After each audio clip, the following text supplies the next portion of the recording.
नमस्कार, नमस्ते, जय हिंद दोस्तों।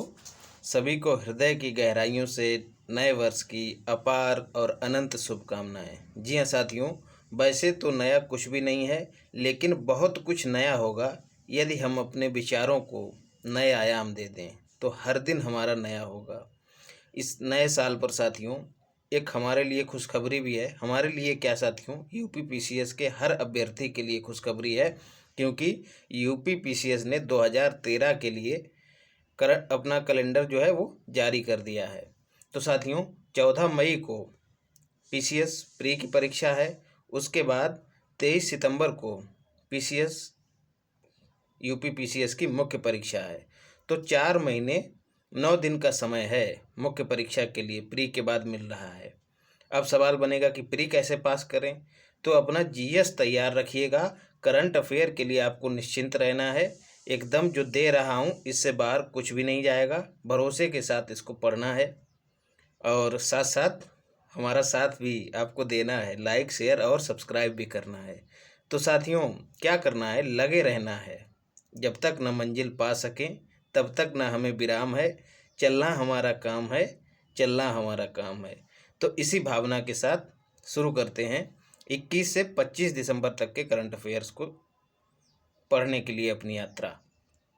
चलिए देखते हैं। कुनमिंग मॉन्ट्रियल जैव विविधता अभिसमय।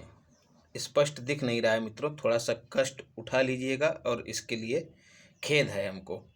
कोप 15 इसको नाम दिया गया है साथियों। कोप का मतलब कन्वेंशन ऑफ पार्टीज होता है। तो लोग इकट्ठे हुए हैं विभिन्न देशों के, तो एक सम्मेलन हो रहा है। कुनमिंग और मॉन्ट्रियल याद रखिएगा।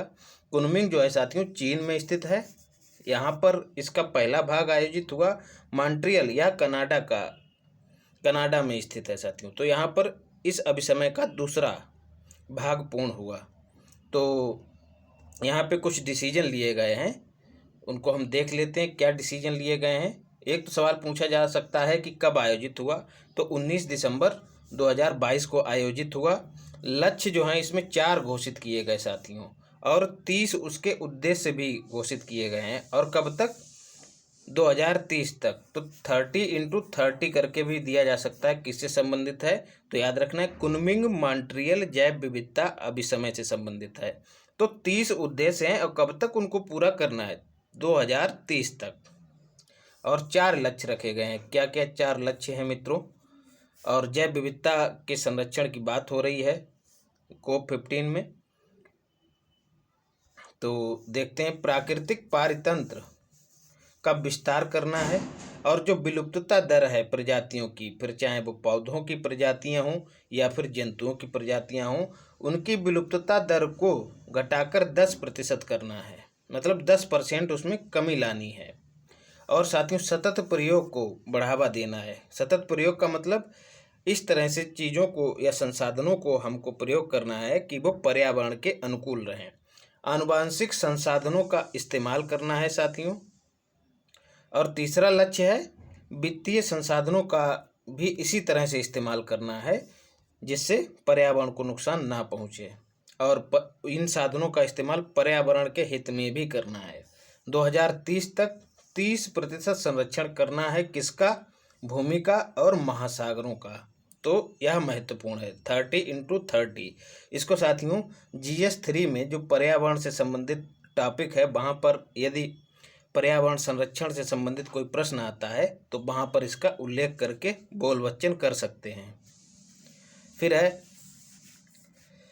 Friends of library programme. जी हाँ, किसने शुरू किया है, TMD बोले तो तमिलनाडु ने शुरू किया है। असमर्थ तक लाइब्रेरी, जी हाँ, जो दिव्यांग जन हैं या फिर अन्य किसी कारणवश वो लाइब्रेरी तक नहीं जा पाते हैं, तो उनको लाइब्रेरी की सुविधा उपलब्ध कराना इस प्रोग्राम का उद्देश्य है। तमिलनाडु ने शुरू किया है। याद रखना है, ऋषि राज जो हैं भारतीय मूल के अमेरिकी हैं मित्रों।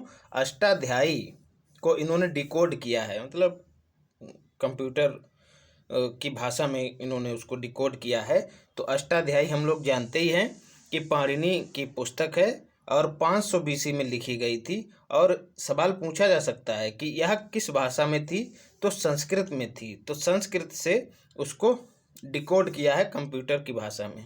तो याद रखना है ऋषिराज ने। फिर है गुजरात विधानसभा मित्रों, महत्वपूर्ण है।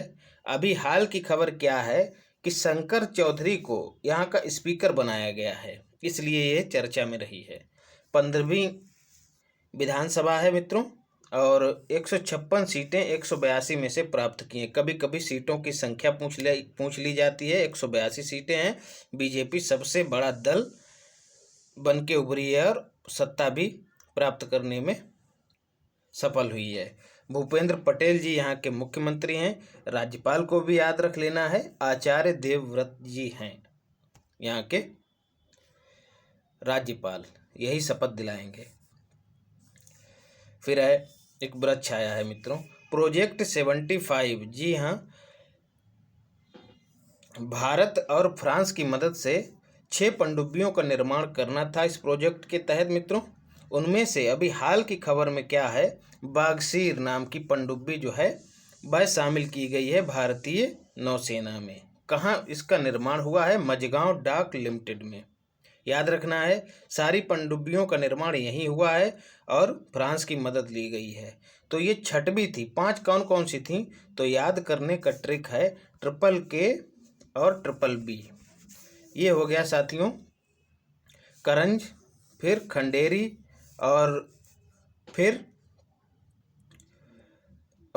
माफ़ करिएगा, पहला है कलवरी, फिर खंडेरी और तीसरी करंज। क्रम आप मत याद रखिएगा, पहला याद रखिएगा। पहली पनडुब्बी कलवरी है, यह याद रखना है। पहली और आखिरी याद रख लीजिएगा। आखिरी जो हाल में शामिल हुई है वह है बागसीर।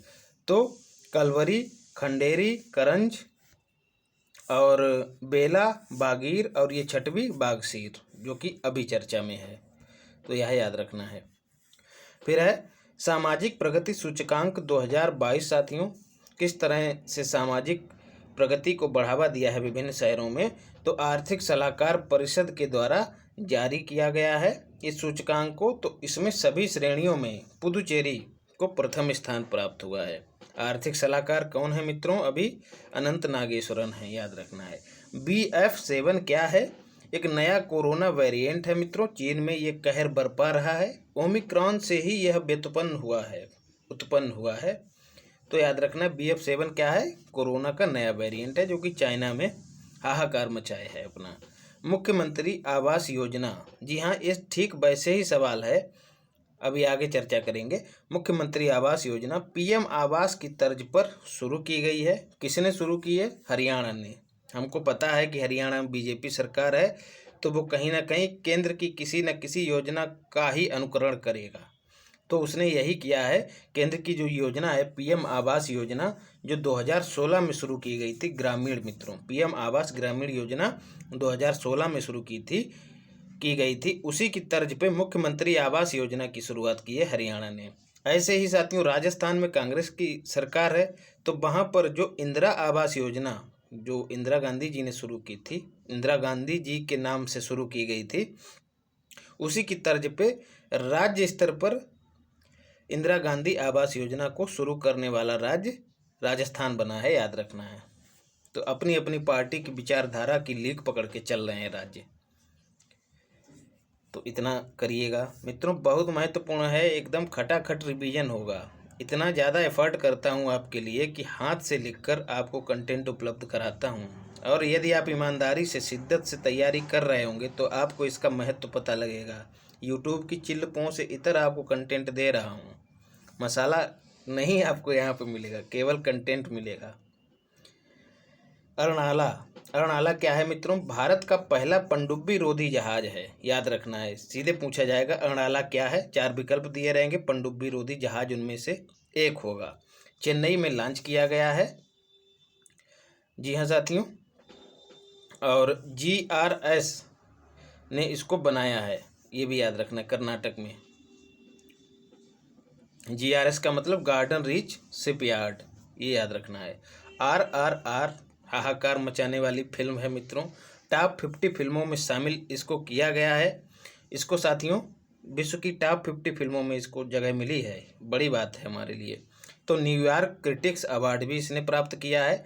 SS राजमौली, जी हाँ, जो बाहुबली के निर्देशक हैं, SS राजमौली इसके निर्देशक हैं। अलारी सीताराम राजू साथियों, और एक और है क्रांतिकारी जो हैदराबाद रियासत के प्रति, हैदराबाद के निज़ाम के प्रति विद्रोह किया था, उसका नाम है कोमराम भीम। भीम भी उसको कहते हैं। तो अलारी सीताराम राजू, इन्होंने ब्रिटिश नीतियों का विरोध किया था, टैक्स ना देने के लिए विरोध किया था, और ये भीम, इसने भी विद्रोह किया था हैदराबाद के निज़ाम के प्रति। तो इन्हीं दोनों पात्रों को इसमें दर्शाया गया है। इन्हीं दोनों के नाम पर, मतलब इर्द गिर्द ही, इन्हीं दोनों की कहानी के इर्द गिर्द ही पूरी फिल्म की विषय वस्तु को बुना गया है। इस तरह से याद रखना है। विश्व टेबल टेनिस प्रतियोगिता 2023 मित्रों फरवरी 2023 में गोवा में आयोजित होगी, और भारत के लिए यह पहला अवसर है। तो याद रखना है, विश्व टेबल टेनिस प्रतियोगिता 2023। अमेरिका क्यों चर्चा में है मित्रों? क्योंकि समलैंगिक विवाह को मंजूरी दे दी है इसने। ऐसा करने वाला नीदरलैंड मित्रों पहला देश था। समलैंगिक मतलब समान लिंग के लोगों के बीच विवाह कराना।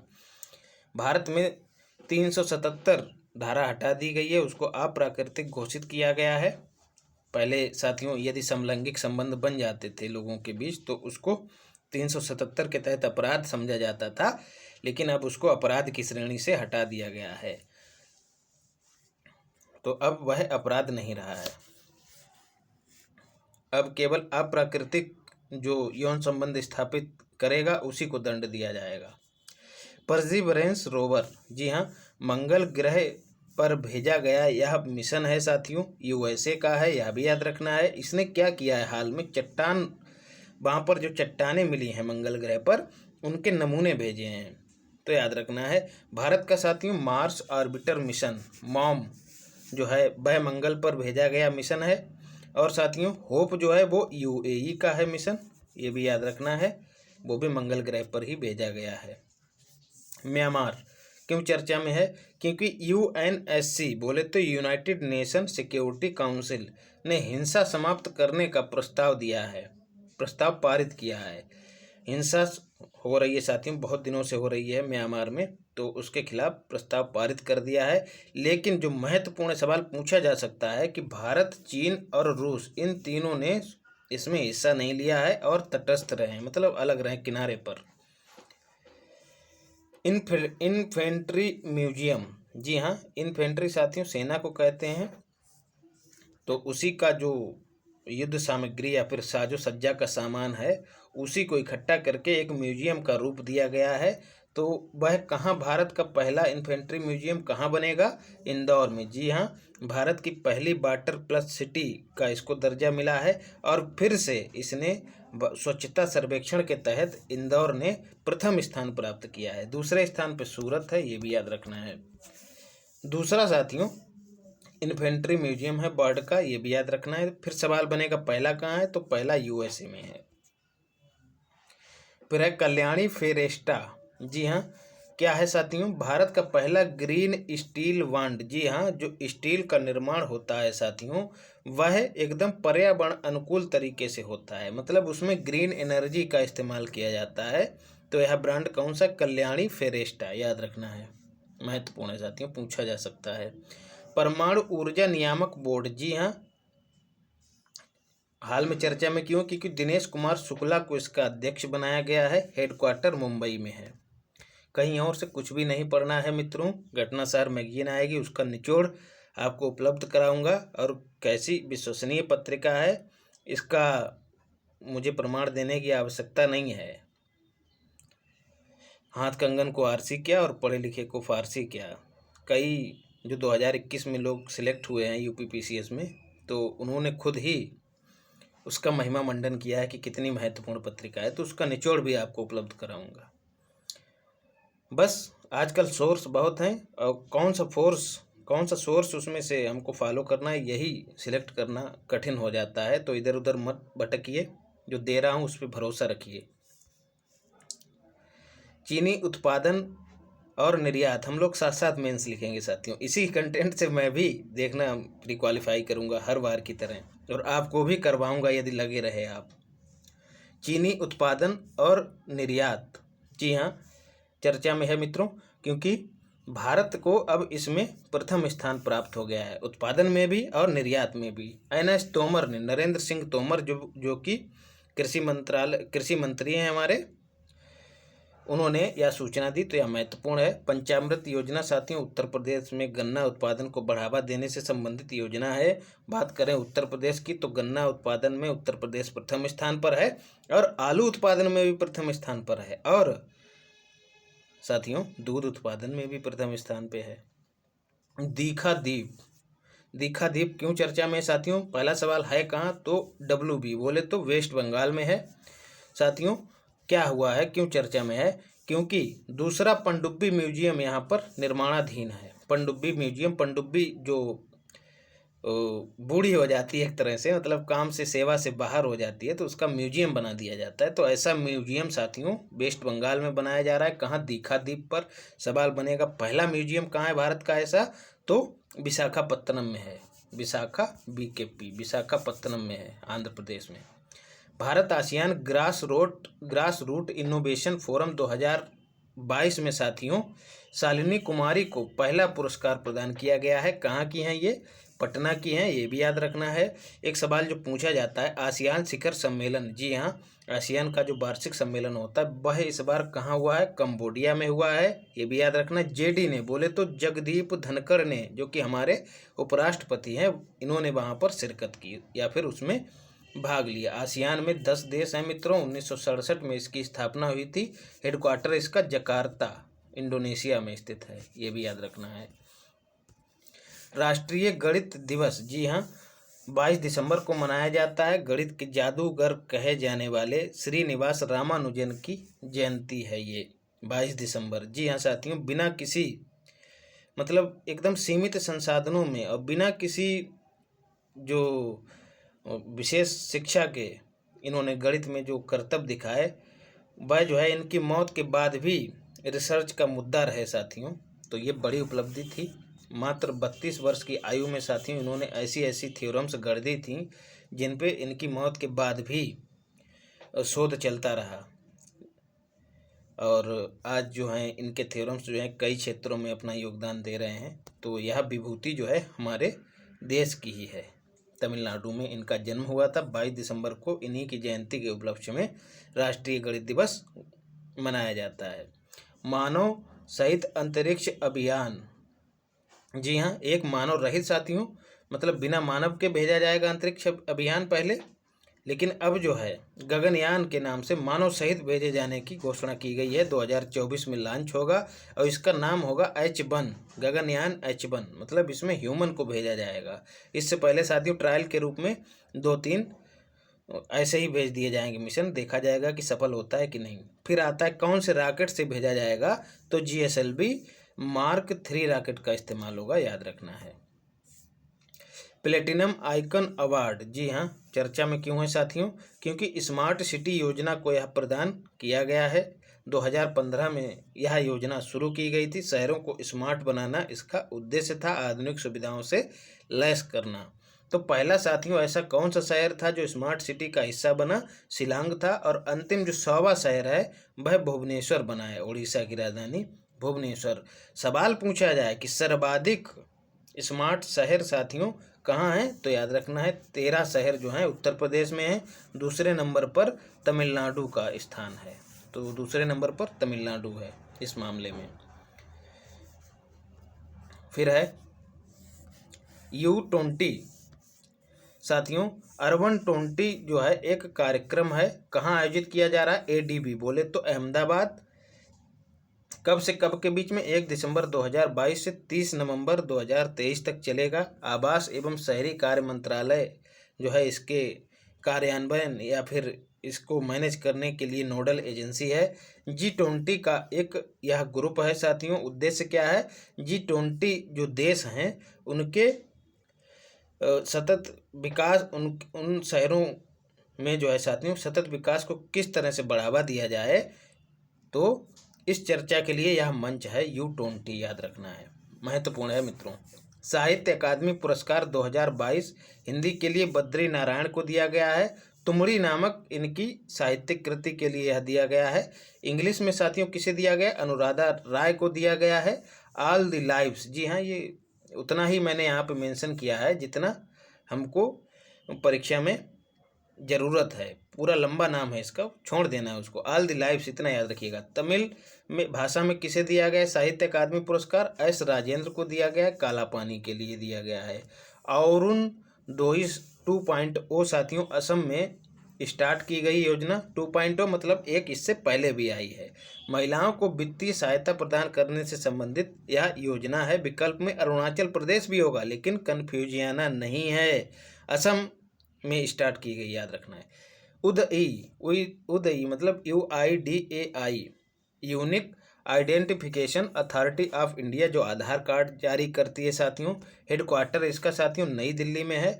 ग्रीन बिल्डिंग पुरस्कार प्राप्त किया है 2022 का इसने, याद रखना है। ग्रीन बिल्डिंग साथियों मतलब इसका जो हेडक्वार्टर है उसकी बिल्डिंग, जो उसके बिल्डिंग में जो ऊर्जा प्राप्त हो रही है वह नवीकरणीय स्रोतों से प्राप्त हो रही है, जैसे सौर ऊर्जा, और उसको बनाने में भी पर्यावरण अनुकूल सामग्री का इस्तेमाल किया गया है। इस तरह से इसको ग्रीन बिल्डिंग का दर्जा दिया गया है। फिर है सैम कैरन। जी हाँ साथियों, ये जो हैं जो IPL होगा 2023 में 16वें क्रम का, उसके लिए सबसे महंगे खिलाड़ी के रूप में बिके हैं सैम कैरन। पंजाब किंग्स ने इनको खरीदा है, याद रखना है। फिर है ये वृक्ष आया है साथियों, क्यों चर्चा में 10 एंगेजमेंट ग्रुप बने हैं साथियों। 10 अलग अलग क्षेत्र जिनमें काम करना है मिलकर, किसको? G20 देशों का। G20 देशों के द्वारा 10 एंगेजमेंट ग्रुप बनाए गए हैं, तो उन क्षेत्रों में काम करना है। तो ये पूछा जाएगा कितने एंगेजमेंट ग्रुप बने हैं, फिर चाहे वो पर्यावरण का क्षेत्र हो, चाहे महिला समानता से संबंधित हो, चाहे शिक्षा से संबंधित हो, ऐसे 10 क्षेत्र पहचाने गए हैं जिनको एंगेजमेंट ग्रुप नाम दिया गया है। किसके द्वारा? G20 के द्वारा। हमको पता है कि भारत G20 की अध्यक्षता करेगा 2023 में, तो सवाल यही पूछा जाएगा कितने एंगेजमेंट ग्रुप हैं। 19 देश साथियों और यूरोपियन यूनियन साथियों इसमें शामिल होकर G20 का निर्माण करते हैं। हेडक्वार्टर विहीन संगठन है साथियों।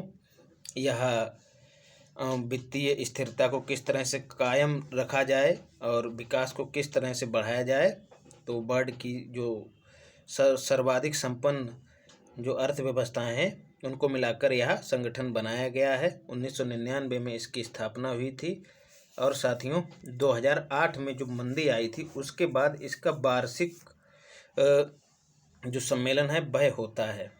तो सवाल पूछा जाएगा कि इसकी थीम क्या है? वसुधैव कुटुंबकम इसकी थीम है G20 की। OE ऑफ क्या है साथियों? One earth one family one future. वसुधैव कुटुंबकम, one earth one family one future इसका थीम है साथियों। अमिताभ कांत को इसका शेरपा बनाया गया है। हर्षवर्धन श्रृंगला जो है साथियों मुख्य समन्वयक हैं इसके, याद रखना G20 के। लोसर महोत्सव मित्रों लद्दाख में आयोजित होता है। शुरू कब होगा? 25 दिसंबर को नव वर्ष के रूप में मनाया जाता है बौद्ध समुदाय के द्वारा।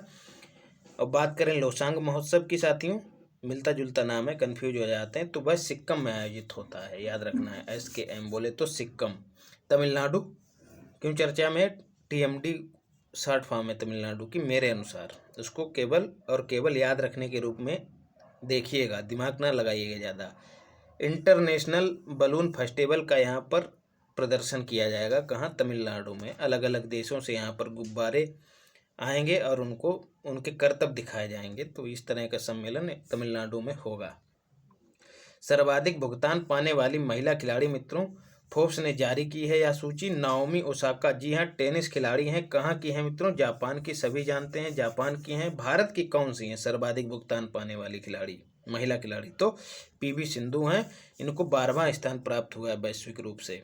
बैडमिंटन खिलाड़ी हैं मित्रों, टोक्यो ओलंपिक जो हुए हैं वहाँ पर इन्होंने ब्रांज जीता है, और कॉमनवेल्थ में जो है जो खेल हुए हैं वहाँ पर गोल्ड जीता है इन्होंने, याद रखना है। हैदराबाद की निवासी हैं ये, भारत के हैदराबाद में इनका जन्म हुआ है। हैदराबाद में एक और महान विभूति साथियों सरोजिनी नायडू जी का भी वहीं जन्म हुआ है। पुष्प कमल दहल, कमल साथियों यहाँ पे नहीं मेंशन किया मैंने, याद रखिएगा। नए PM बने हैं कहाँ के? NPL बोले तो नेपाल के। विद्या देवी भंडारी यहाँ की राष्ट्रपति हैं। पार्टी कौन सी है इनकी? पुष्प कमल दहल की। इनको प्रचंड भी कहा जाता है। तो इनकी पार्टी है CPN, communist party of Nepal party का नाम है।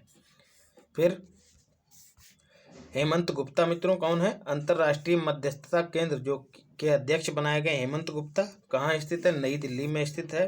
पूर्व न्यायाधीश हैं, ये भी याद रखना है।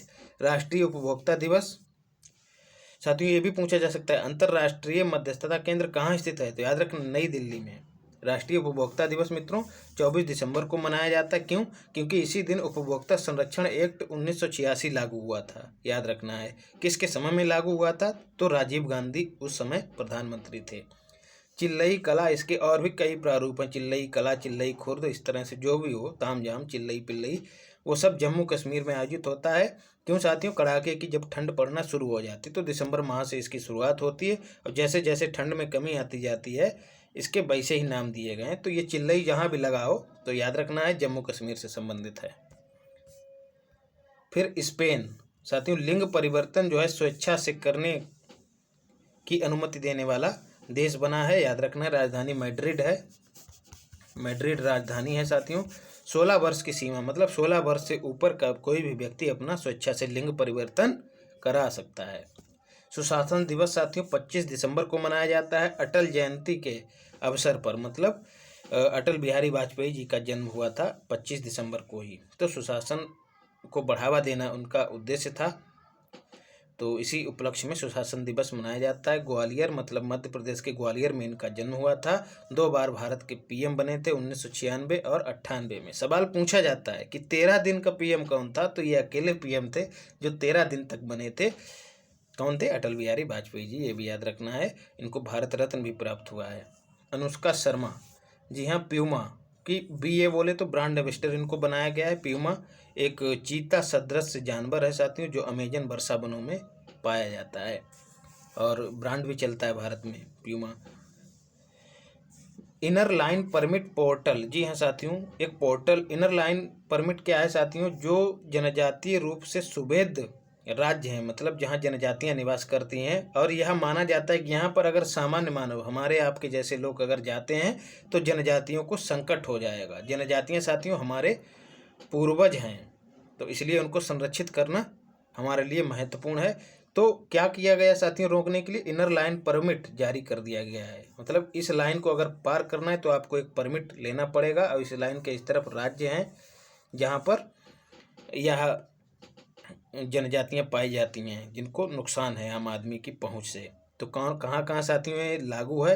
अरुणाचल प्रदेश एकदम ऊपर, फिर नागालैंड, फिर मणिपुर, MNP का मतलब मणिपुर, और सबसे नीचे मिजोरम। इन 4 राज्यों में inner line permit portal, inner line permit की व्यवस्था लागू है और इसको परमिट को पाने के लिए एक पोर्टल बनाया गया है। किसने लॉन्च किया? मणिपुर ने लॉन्च किया है। यात्रियों की सुविधा के लिए या फिर यात्रा को सुलभ बनाने के लिए यह परमिट व्यवस्था या पोर्टल लागू किया गया है। तो ये साथियों सारे करंट अफेयर हो गए। अगला भाग आज ही या फिर कल मैं उपलब्ध करा दूंगा और इसकी कंपाइल करके भी आपको PDF टेलीग्राम चैनल पे उपलब्ध कराऊंगा। तो उसको जाइए, वहाँ ज्वाइन कीजिए और डाउनलोड कीजिए। कुछ नहीं पढ़ना है, एग्जाम से पहले ये मात्र 5 से 6 पेज की PDF आपको खटाखट रिवाइज करनी है और निश्चिंत रहना है साथियों। मिलते हैं अगली क्लास में। धन्यवाद।